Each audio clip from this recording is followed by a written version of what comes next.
So it's finally here. The new GK2 Mini PC from ACEPC. Been looking forward to this for a while.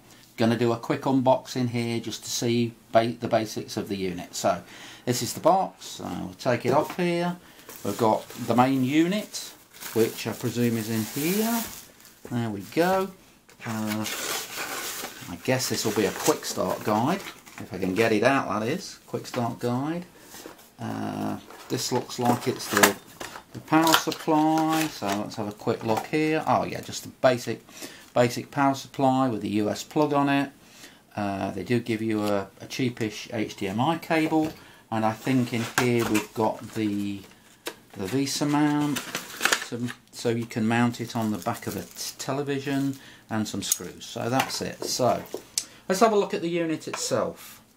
As I say, this is the new GK model with the latest updated processor, and we'll just do a quick comparison here with the previous model, which is the Ak1. As you can see, a little bit thicker, but of course the new model has got a little port to put a SATA hard disk, so you know, it's a little bit bigger, but not so much.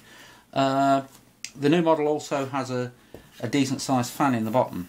It'll yet to see how loud that is, because sometimes cooling's been an issue with the previous model, but we'll see. So as to the different ports and all the rest of it, this model actually has two HDMI. So we've got two HDMI, obviously if you want to use two monitors. We've got gigabit LAN, audio for headphones, the Kingston lock. There's a USB standard on here, which I presume is if you want to use a USB keyboard, just USB 2, and the power. Then we've got a little switch on the top here, or really it's a latch, that when you release that, the top comes off, and we've got a SATA bay for a 2.5-inch disc in there. I also noticed there's a little connector here. I'm not certain what that will be. It looks like a C-type connector, not mentioned in the manual, but we'll see that at a later date.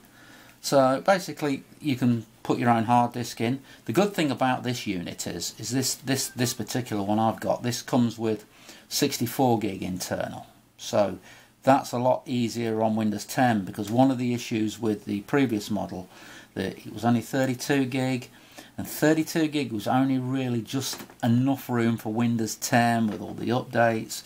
This being 64 does give a little bit more room. Hopefully it'll avoid any of those kind of issues. Okay, round to the other side, we've got another USB 2 port, which I guess for wireless dongle or things like that.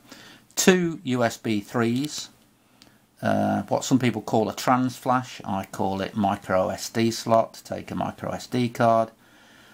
Usually they say these you could only use a 128, but usually if you format it correctly, these days I think you can get a 500 gig of one of those, so we'll see how that goes. And then we've got a soft on and off switch here. And lastly, we've got an LED bar on the front. I was hoping it was infrared or something like that, but I think reading the manual, it'll just be a standard LED to show that the thing's on. So that's about it for the unboxing.